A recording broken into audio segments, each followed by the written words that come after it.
Hey everyone, welcome back to Business Casual with Mark and Rob. And today we have Kellan James on.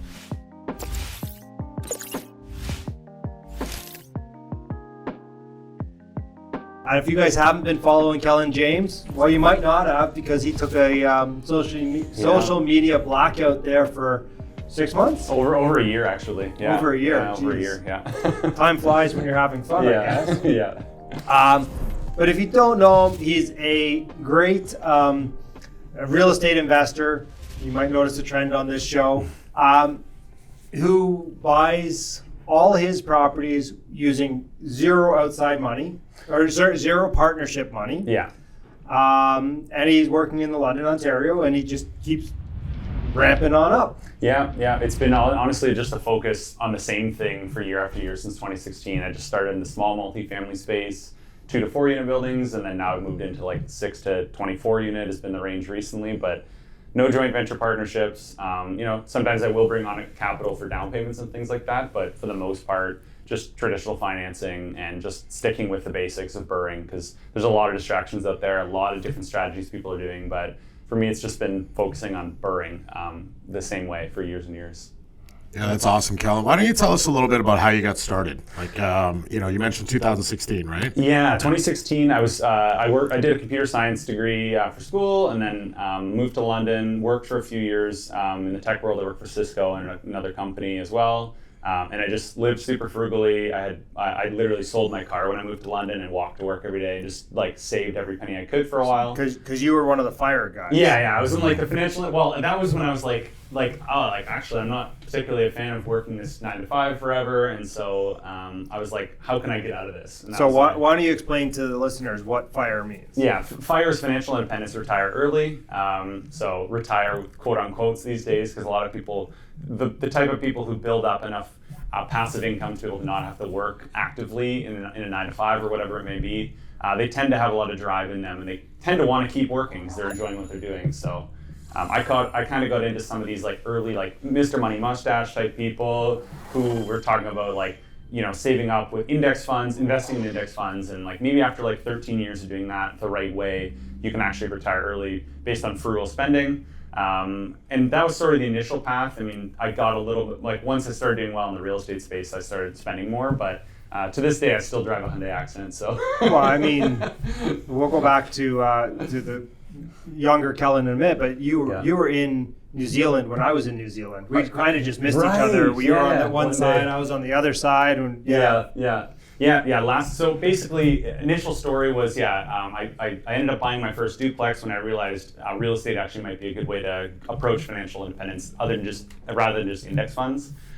So bought my first duplex with 5% down, lived in one, half rented the other, very classic story. And then moved on to properties 2, 3 onward with 20% down, and just stuck with proper BRRRR strategy. In every deal, I was trying to get all of my money that I could out. Sometimes it was all my money and more. Sometimes I'd leave 30, 40 grand in the deal. But like at the end of the day, when the dust settled, I was able to continue scaling the portfolio. And I didn't have to bring on partners because the deals were good enough to support the finances, and I was able to refinance and get all the money out without the need for giving up equity. So I kind of realized after I got to like 6, 7, 8, whatever properties, I got to 10, all with Scotiabank, and that was when I decided to quit my day job. I had 32 units. At that point, we did a bunch of traveling. We did a 3-month van trip. My now fiance and I, we traveled around the States. Congratulations, Thank you. Congrats. Thank you. Yeah. So, and at this point, I've kind of continued scaling up, still with no partners. As of today, I have 86 units, all in London, Ontario, all multifamily residential, long-term buy and holds. They're all long-term rentals. None of them are short-term rentals. Nothing's furnished. It's all the same strategy, just rinse and repeat, year after year. So. Good. Yeah, that's awesome. So when you over the last couple of years is where you really started to scale up from like the smaller multifamily? Yes, yeah. So I think it was 2021, and that was around the time when I went on the social media blackout. I was like, I need to focus on my goals. There was so much going on in the social media world, and even though I was doing well in my space, I was still comparing myself with others. So like, I couldn't imagine what it's like for people who are like, I want to buy my first property, and they're looking at all this stuff out there. It's got to be completely overwhelming. So even for me, when I was doing as well as I was getting distracted. So I said, I'm going to drop off everything. I stopped posting, I stopped consuming, and it ended up being for over a year. My plan was a month, and I ended up really enjoying the space and the mental bandwidth. So I decided large multifamily was the space I wanted to go. So I sold off 5 buildings. It was 15 units, and those were like there was a sixplex in there, but it was an illegal sixplex. So for the most part, sold off some of the smaller buildings, and I had a massive capital gain that year, and I took that and I bought 51 units of 8 units and up. So a couple 8plexes, a 24, and 11, something like that. Was that a package deal? No, it was, so there was a group in London that was selling a large portfolio, and I was in touch with them off market for about 6 months, trying to get a deal done. I ended up getting one of the 8plexes done because they owned it in a separate corp and wanted to be done with it. But then they did involve a broker at some point because they wanted to get appraisals done on them and try to figure out what things are worth, and they were trying to do their due diligence. And so after a while, they're like, no, we do want it to hit the market. And I was like, I really wanted to get this done privately, but okay, it hit the market. So I ended up buying a bunch of them on the market. One of them sat for quite a while. It was actually turned out to be one of my best deals yet. It was an 8plex that I bought for $600,000 in London in 2021. I put about 400 in at most, somewhere around 400 in. So I was in for about $1 million. It reappraised at 1.75. So again, no partners on that, so that turned out really well. That was the perfect BRRRR. It's grossing 10 grand a month or somewhere around there. And actually, just recently, I found out this building's 100 feet by this lot is 100 by 200 deep, and it has the potential maybe to build a 12plex in behind this 8plex. Oh, wow. That's amazing. Yeah, so we're actually in the process with an urban planning company in London that they deal with all the a lot of this is like the who, not how, because I don't know how to build a 12-unit apartment building. I don't know how to deal with the zoning and deal with the city on this stuff, and I really have no intentions on learning all that process. I'm hiring it out, and it'll probably be, by the end, I'm sure it'll be upwards of 5 to 10 grand in consulting fees and things, but that means I don't have to learn that entire process, and I can have someone, talk with the city about this stuff and handle it. So, is the camera right? You're good. Okay. Keep going. And so that'll be potentially a really sweet situation because I already own the land. So if I can just build another building in the back on this land, I mean, it could be some serious. Free land, right? So, yeah, free land. I mean, if you can do it and maybe even do it I know Quinton out in Durham, he was looking at doing they built in a factory and then they put it up modular. Oh yeah. So he was looking at modular for like a 20 or 30 unit apartment building. Wow, yeah, pretty cool. A lot of this stuff is really a who, not how situation. It's like find the people who do know how to do this stuff, work with them. And if you know there's potential in it, then just get the right people together. You don't have to learn every aspect of it yourself, 100%. Yeah. Originally, when you went into that as well, did you have any idea that you might be able to do that with that land, or was that kind of over time where you're just putting yourself in the right circles in front of the right people that you realize, oh, there's actually more potential? It was more the latter. Yeah, it was more like I knew this was a huge lot, and I thought maybe there's something I could do. I thought worst case scenario, I could maybe build like an 8-bay garage back there.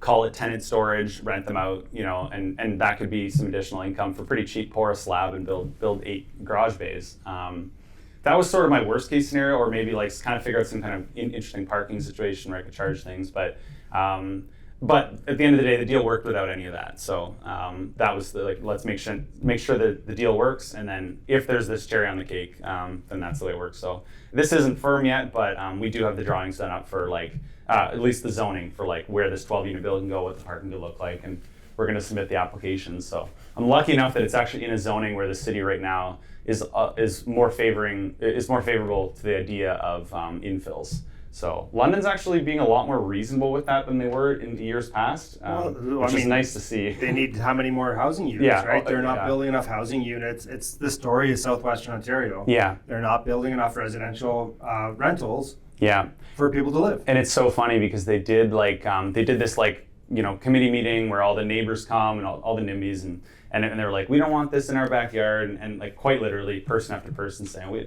and none of them were giving any real reasons. They were just, I don't want to see it, I don't want to whatever.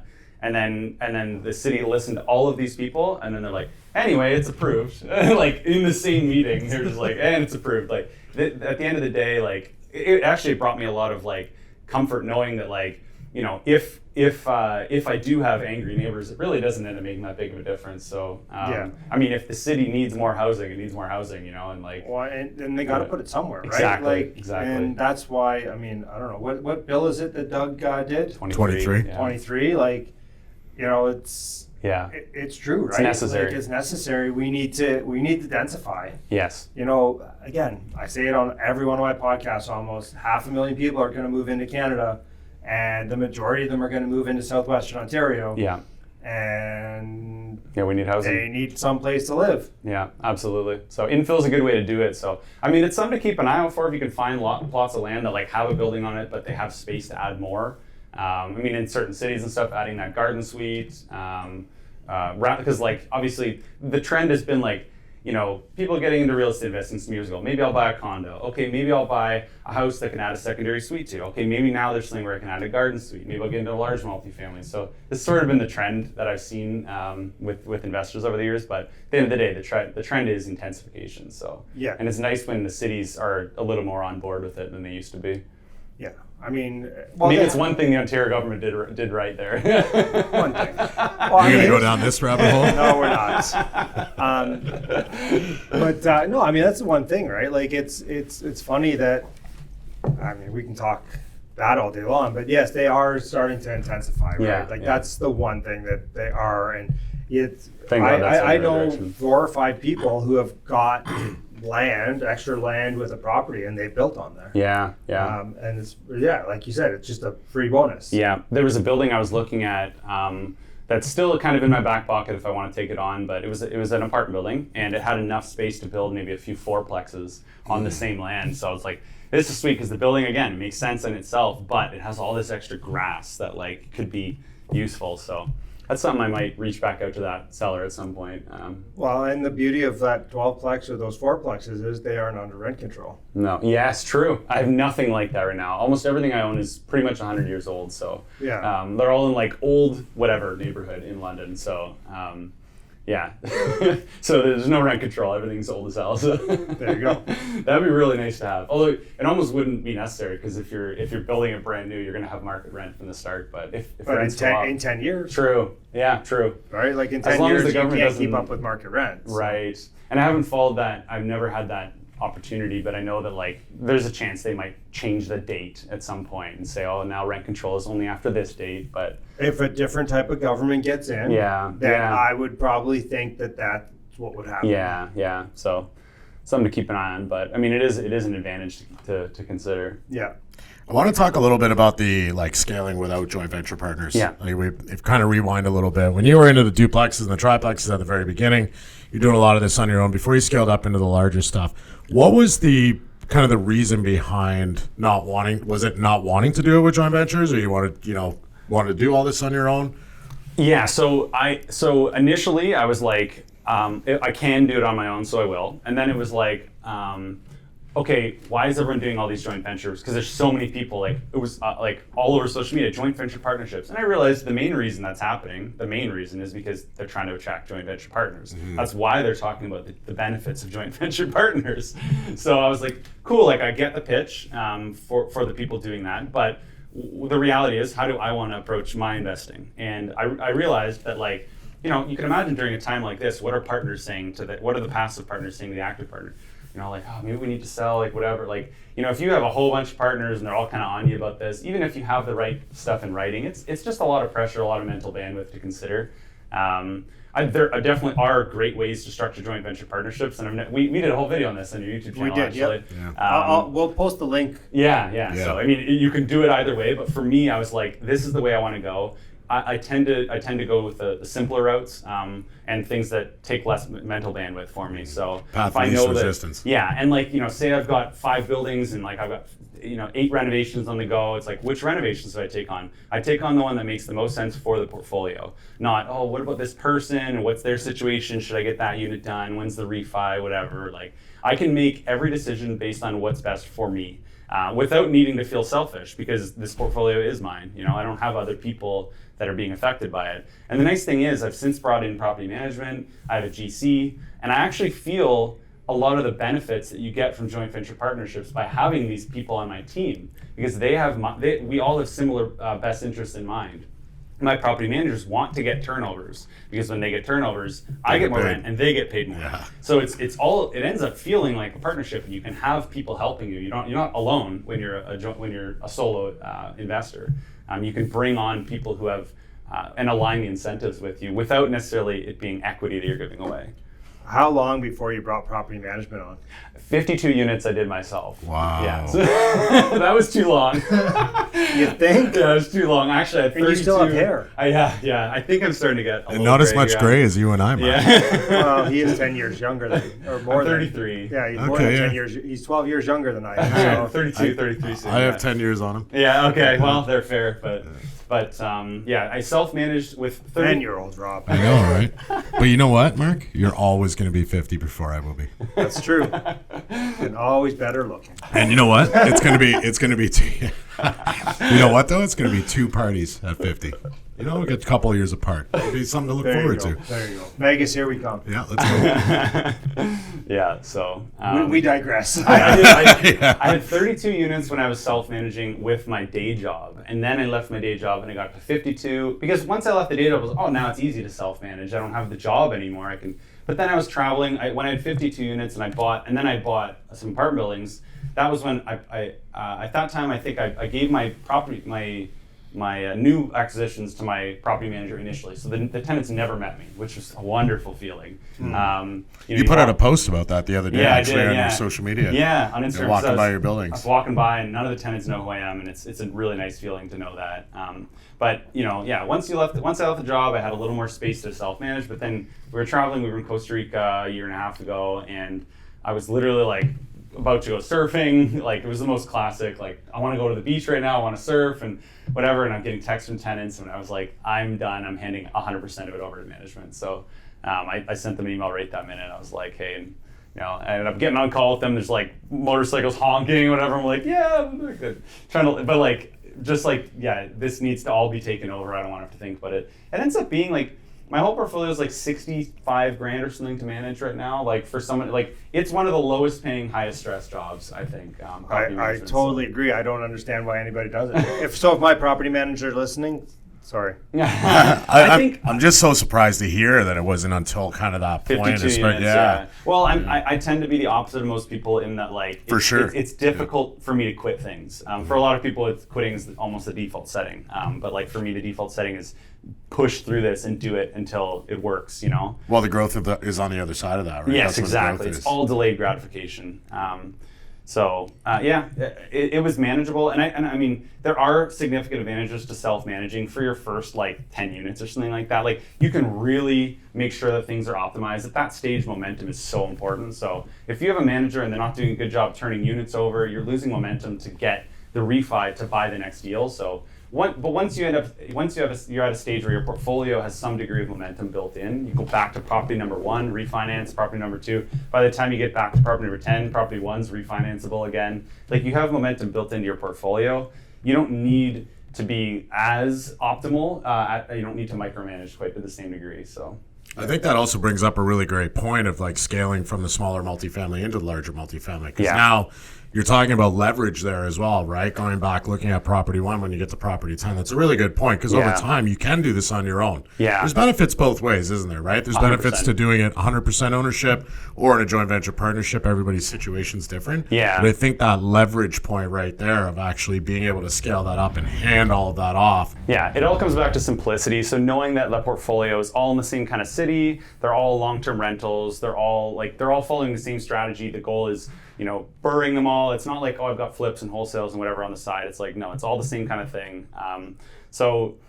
One thing that is really difficult about about investing with no partners in the large multifamily space is it's extremely capital intensive, which is honestly not for everyone. Because I mean, it's like the 24 unit building. I had to come up with $1 million of cash, of my own cash, to put down as a down payment. So it's like, you know, usually that's when people would bring on a partner. But I was like, I really want to tackle this myself. So I did figure it out. I got enough refis, and I'd sold a couple of properties that year, and I was like, here's a little over $1 million. That's the down payment. But like, that's really difficult. And the reality of it is, like, large apartment buildings, they tend to be long projects, like 3-5 year projects. Sometimes, you know, get enough turnover that you can refinance them. So, you know, there is some degree of like, you know, the challenges with that is like it's extremely capital intensive and a little bit slower. But I think in the long run, it ends up being like what is it, like slow is smooth and smooth is fast. So you know, it feels slow, but then all of a sudden you get, I just refied, I pulled out 600,000. It's like,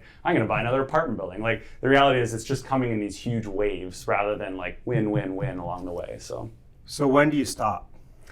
I mean, honestly, that is a great question, and I think that I get this question all the time. Yeah, and I know how to answer it. I think because I've thought a lot about this. It was actually some of our first. We had the On Fire podcast. That was a question asked in episode 1 of our podcast. When is enough basically? Yep. And I think that the way to look at it is, you know, the way that I look at it is, if you don't want to stop, how do you do it in such a way that it doesn't affect your life or barely affects your life? Because then you're kind of getting best of both worlds. If there's a way to continue scaling without it affecting your life, you have the best of both worlds. Mm-hmm. So I think the reality there is you need management, you need a solid construction team, and you need to buy assets that are predictable to some degree and that fall into the same strategy on repeat. And you have people that can help you to continue scaling that way. So that was why I moved into large multifamily, because I realized we're going to start a family at some point. I'm not going to want to be driving around. First off, even though I live in the city that I invest in, I almost never go to the buildings. So when I travel, it's the same thing as when I'm local. So I think that if you have the right investing strategy and the right team, it can be running really, like, I don't hear really about any tenant issues.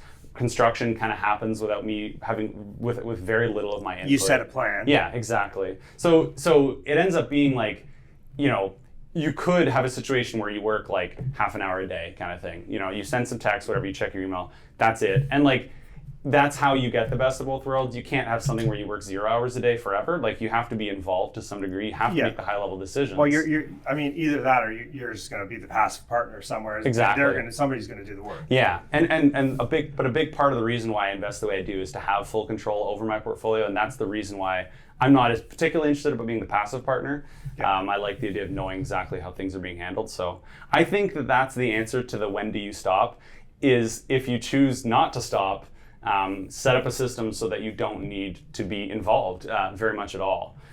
Or if you're lucky enough to be the type who has somehow the brain structure that allowed you to build this insane whatever and then stop, I mean, then you're the 1%. Because I don't think people would have to switch how their brain works at that point. You're still always going to be managing something or another, right? It's like managing the manager. I went in that case, and I think that but the thing is I went a period of time where I said where I wasn't doing very much. I had a chunk of time where I worked very little. I'd go out to restaurants every day. I'd hang out with friends. We were in 2022 we went to. We went out east for a month in our van. We did Norway, we did Australia for a month, New Zealand for 2 weeks. Like, I wasn't really working very much. And the reality of it is, when I came back, I was like, I just want to work. Like, I think that sometimes we kid ourselves into thinking that we don't want to work, when the reality is we actually really enjoy it. We just need to make sure we're not completely burnt out by it. Well, that's so.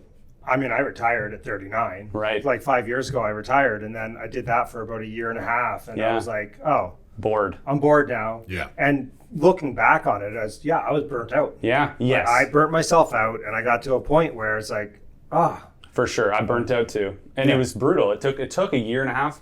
Like there's still remnants of it in me to this day. Same here. It leaves scars, like scar tissue almost. Yep. Like we're getting those massaged out now, but for sure. Yeah, exactly. You go to RMT once a week, right? Once every 2 weeks now. Once every 2 weeks now. But I mean, it totally like that burnout. Absolutely, I think leaves some degree of like mental scar tissue, because like I find since then there tends to be some degree of discipline required that wasn't required in the past.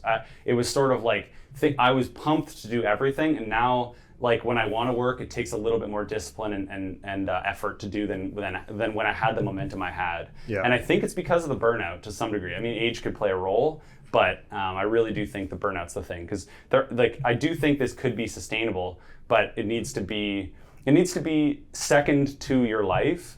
But it doesn't mean that you're working on it. You could have half and half home life, half work life, but at the end of the day, your home life's number one and your work life is number two. But Sorry, I'm just looking for the book, The One Thing, over there. Yeah, that's a really good book. Yeah, there it is right that's there. what it Yeah. talks actually, I'm about. halfway through it. Yeah, and I haven't. 100%. I realized so recently when I was reading that, I thought, what is my one thing? My one thing is building my portfolio. That's where I get the majority of in terms of the financial world. You can tell it's well used. Look at this. Yeah, it It's is. well traveled. Yeah. In the financial space, my one thing is definitely my portfolio. And second to that would be like other forms of active income and stuff like that, like coaching and things like that. But the absolute, like, it makes no sense to be doing all this other I made 50 grand here, whatever, when like, you can make millions and millions and millions in the long run with the portfolio. So that's the one thing in the financial space. Great point. Yeah. Great point. And going back to the burnout there, just the fact of retirement. Yeah. It's an entrepreneurial mindset too. Yeah. Right. We're never essentially, well, for me anyway, and I mean, I'm new to this in the last year myself, but I feel like there's just, I always have to be doing something. Yeah. I always have to be working on, whether it's my wealth, whether it's my income streams, whatever the case might be, I have to be working on something. Yeah. I can't just stop. So my thing that I do is I just jump on a plane and travel every 6 to 8 weeks. Yeah. Right. Get away for a few days, come back, and even then I'm still working down there as I have my active businesses. But it is that entrepreneurial mindset. Like, For sure. You're not always just going to stop. No. And even with travel, the reality is all you're doing is changing your background, because you're still working on the same stuff, but it's nice to kind of do it in a different space. And that's been my experience with it. I actually really enjoy working when I was in Costa Rica. We were at a condo and there's a pool and whatever. I was like, this is fun. I like doing some work, having some calls here. Like, sit by the pool, Yeah. work, you're getting a little tan. yeah, just change your background and all of a sudden you're Fresher kind of, fruit, It sort of refreshes. Yeah, for sure. Yeah. But it sort of refreshes your mindset with work, when you can kind of like change your environment a bit and bring the family with, that kind of stuff, and just like find that balance of like enjoying your life and then also having some work. Because I think the reality is we always want to feel progress. I mean, you're big into running and like the gym and things like that. Like, we always want to be feeling progress. And there's a big element of that is financial progress. I mean, for almost anyone, it tends to be a lot of men, obviously.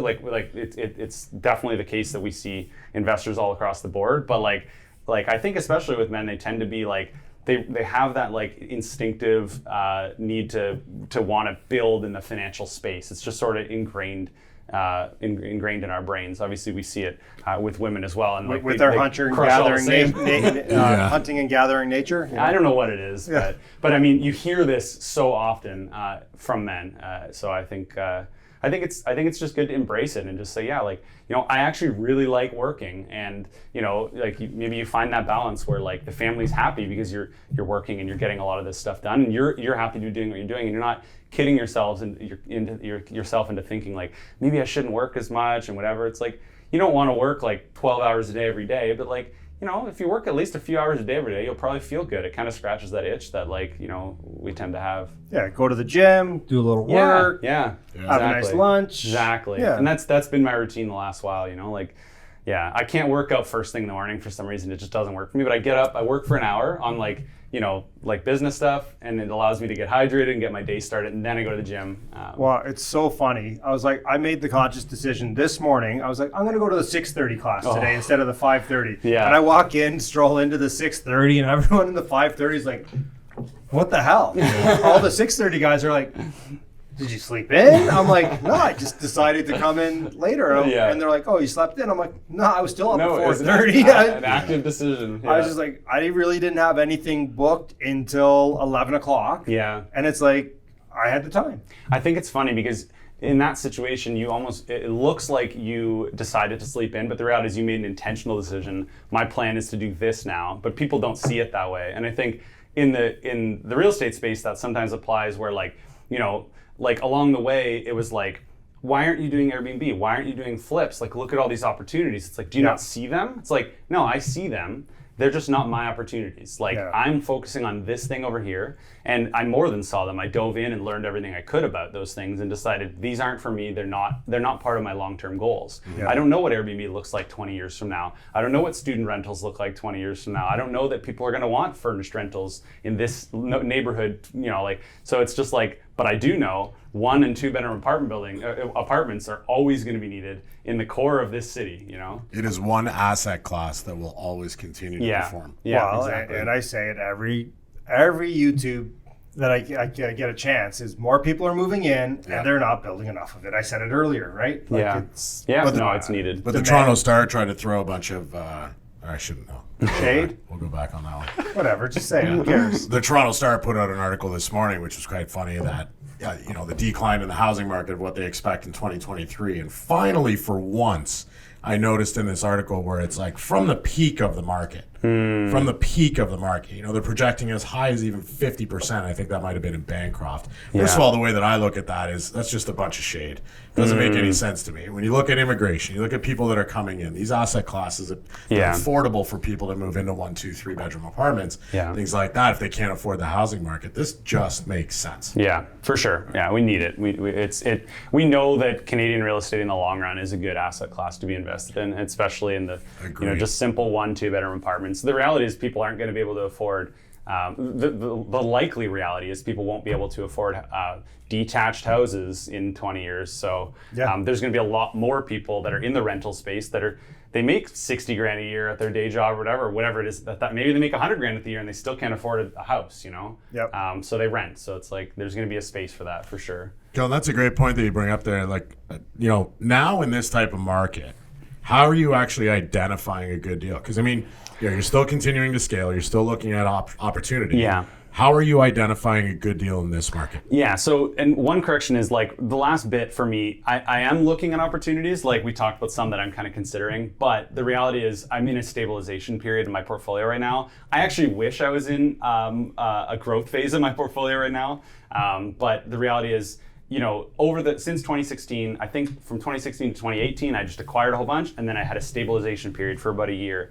And then the same thing again, and then another 1 year of stabilization, and where I didn't acquire anything. And the last year has been that for me, has been stable, because I bought 51 units in late 2021, early 2022. So now it was like, we turned over an entire 8-plex. We turned over 8 of the 24 units in my 24. We've turned over 4 of the 11 in this other building, 5 of the 6 in this other, so we're just I think that if you're trying to build a taller building, you need to build the foundation differently. So the goal is to continue building that foundation along the way, and that way, if the market has things like what are going on right now, when you do fall, you're falling not as far because your foundation is built up underneath you. So. Even this last bit, I've had to make a bit of a correction in terms of over leverage. I had borrowed a little bit too much on the private side in terms of because when you're not bringing on partners, you need to borrow money and we see people taking that to the nth degree, and I've never had any intention of that. But I was like, you know what, I'm not particularly pumped about the amount of private debt here, so I'm going to refi this and pay off private loans. I actually sold 2 buildings, paid off a bunch of private loans. It was just I don't like how this looks. I like to not only see that things make sense in the long run, but they also make sense in the month to month. So that was where I made a bit of a correction recently, because I just want to make sure that things are in a safe sleep at night type of situation, and for everyone that's a different degree of risk. But for me, that was I'd like to be in a place where, for the most part, the only debt I have is mortgage debt. I don't really want to get too far into anything else. You shouldn't come to Vegas with us. Yeah, I'll be in Vegas in a couple months for a bachelor party, but good. I don't gamble. So will we. yeah. I'm gonna jump off the stratosphere while we're there. Though, so, cool. Yeah. All right. Well, let's talk a bit about your coaching, because I know you're picking up that again. And so, how are you working with your coaching clients in today's environment? And it's like, the reality of it is, it is more difficult. I think that, like, if people are saying like it's all good, just keep acquiring, like, that's a problem, right? Like, we need to realize this is a more difficult environment to invest in. All of us know this. Agreed. So once we know that's there, and we know the difficulty knob has been cranked up, how do we approach it now? And the way that I'm approaching all investing is, because everyone's got the predictions about how the market goes, and it's a fun conversation to have, but the reality is we're all a little more stoic about this, or competent investors are, and we're instead looking at what do we have control over. And so what we do have control over is, if the market gets better, we want to have our portfolio exposed to that so that we do get to see the portfolio increase in value. But if the market gets worse, or interest rates rise further, or whatever it may be, that we are safe as well, and then we can handle that scenario. So we want to handle both.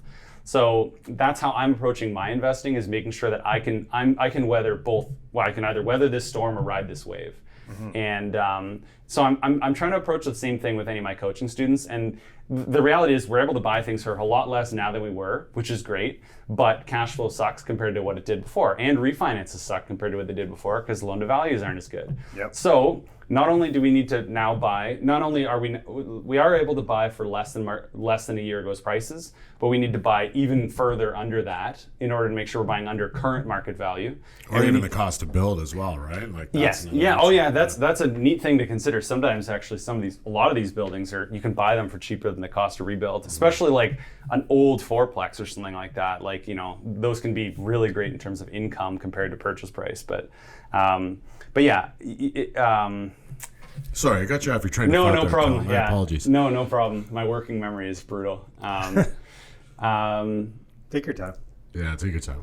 We'll pick I it back have up. ADHD, and like sometimes I just lose it. So where you were was like approaching it with your coaching students about the healthy mix of cash flow. Right. Yeah. Okay. Yeah. Okay. So the other thing is, not only you're now buying under market value, you need to also make sure that you're looking from beginning to end. How does this process refinance? And understand that the loan to value and the refinance is going to suck. So you need to buy significantly under market value, and you need to make sure that there's a plan in place so that if you can't refinance, you're still in a stable position. So for the most part, I don't take on any students that don't have a decent amount of liquidity, because like, if someone's like, I've got 50 grand, I'm like, you're not my student, because I'm not taking your money and now you have no momentum to buy something, or if you do, you're out and you're screwed if something gets worse. Like, no, that instead you need to take all the free knowledge you can that's already out there. There's tons of it. Such as this podcasts and YouTube, exactly. All these podcast episodes, exactly. And just all the videos I've done on all YouTube. of Mark Loeffler's YouTube videos. All a couple hundred of them. All of the content that's all over my absolutely. Instagram, my social platforms. Absolutely, yeah.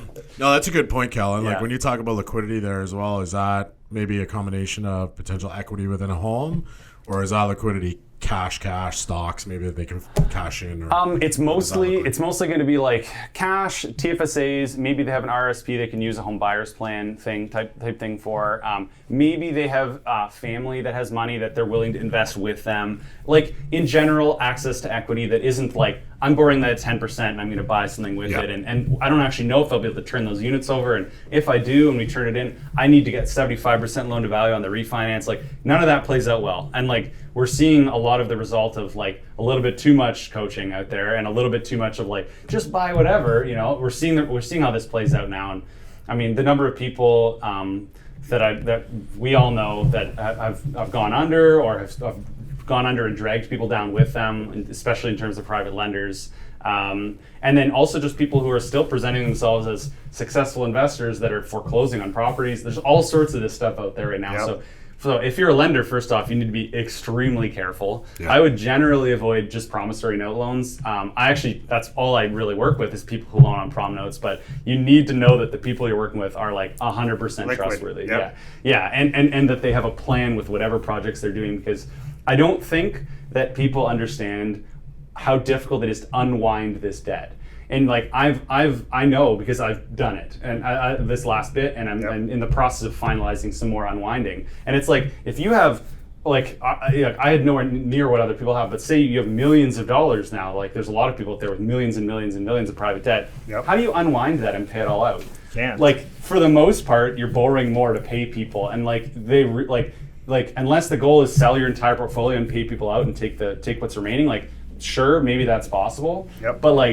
But if the plan is to keep the portfolio and continue scaling, like unwinding that debt is extremely difficult. And the only way that I've been able to do it is refinance everything that I possibly could and sell a couple, take that, pay off everything else, you know? That's the stabilization period. That's the stabilization. And I don't think enough people are doing that because they just want to see the number go up. I've seen my number of units go down recently, and like, you know, it's a blow to the ego, but like ego's the enemy, and we need to know that like that's not how to approach this. So. Honestly, doesn't bother me units going down. I don't Good. count by units anymore. Good. Like, No. that doesn't bother me. No. What's I a don't know. unit, like in all actuality, Yeah. right? It's really You what can your always overall add more portfolio. later. You can always do Yeah, whatever. exactly. It's like, Exactly. The next deal, it's like a train, right? It'll come along again. Yeah, for sure. But yeah, so if you're a lender, be extremely careful who you're lending to. And if you're a borrower, be extremely careful about how much you're borrowing and make sure you have a plan for paying this out. Because honestly, most people listening are probably on the borrowing side. And like,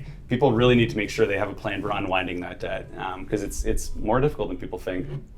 What type of student works best for you, like with you? Yeah, so honestly, as of now, like in terms of like the mentorship program, it's not usually the people buying their first property unless they have like a serious amount of liquidity. Like say you got a few $100,000 and you want to like get in and start really scaling a portfolio, that's an awesome place to start. But if someone's like, I got $50,000, it's like, my advice to you is go get a duplex with 5% down, live in one half, rent the other. Like that's the way to go. Use a purchase plus improvements mortgage. Maybe see if you can get on like one coaching call with somebody. I do like one-off calls occasionally, but like get on, get some advice from people. But like that's your stepping stone for step one. Yeah. But if your goal is to scale, you have a couple properties, you want to get to 10, you maybe want to get from small multis to large, or like you've done wholesaling, you've done flipping, but now you want to start building long-term wealth. Like those are the types of people that I generally tend to work with. But again, it's my goal is to make sure that everyone's scaling in a safe way. So it's cool. It's super neat because now I've had a few students that have since quit their jobs that are traveling. Like some of them are meeting up in some of these countries. It's fucking awesome. That's very it's very really rewarding. really cool to see. Yeah. And like I did a podcast just yesterday with a couple of guys, and one of the hosts was like, I saw your stuff years ago, and like I took it to heart, and I've approached my portfolio this way, and I'm like, it's so sweet to see like that stuff's having its effect. So you can probably hear it in my voice. Like I actually really enjoy a lot of this stuff. It's of course it's to make money, but like the reality is I love seeing the results that people can get out of it. So, 100%. Yeah. So it's pretty neat. But yeah, I do a 6-month mentorship program. We talk as of now, the way it's structured is we talk bi-weekly. People can text me. I'm just a text away, and that way I have a deal, and like we can jump on a call. We can talk about the deal, help them walk them through finding deals on or off market, approaching like closing it, financing, like the right context there, strategic renovations, how to approach the refinance, just BRRRR-ing and but BRRRR-ing well, because I think like people, oh, I know BRRRR-ing. It's like, do you know how to do it well? Because like I'm still learning about how to BRRRR, and I've been doing it for 6 years, like 7 years. So there's a lot to learn about how to do it well and how to do it safely. So yeah, and if somebody can come in and grab your knowledge and accelerate their learning curve 6-7 years, yeah, like why wouldn't they, right? But Kellan, thanks so much for coming in, man. It's always a pleasure for you to come in. Always excited to hear about your journey and what you're doing, and live a little bit vicariously through you as well. Thank you. Yeah, I mean, it's fun. I like the long form content, so this is cool. Like the YouTube's got its place, but this is cool. You can really dive into things a little deeper. So we'd love to have you come back and have a chat, down the road again, anytime, and see kind of where we're at. So how do people get a hold of you? Yeah, Instagram is the main way, and then my website. So Instagram, Kellan.James, and my website is kellanjames.ca. Okay, awesome. Really appreciate you coming on, man. Yeah, thanks guys. Appreciate it. it.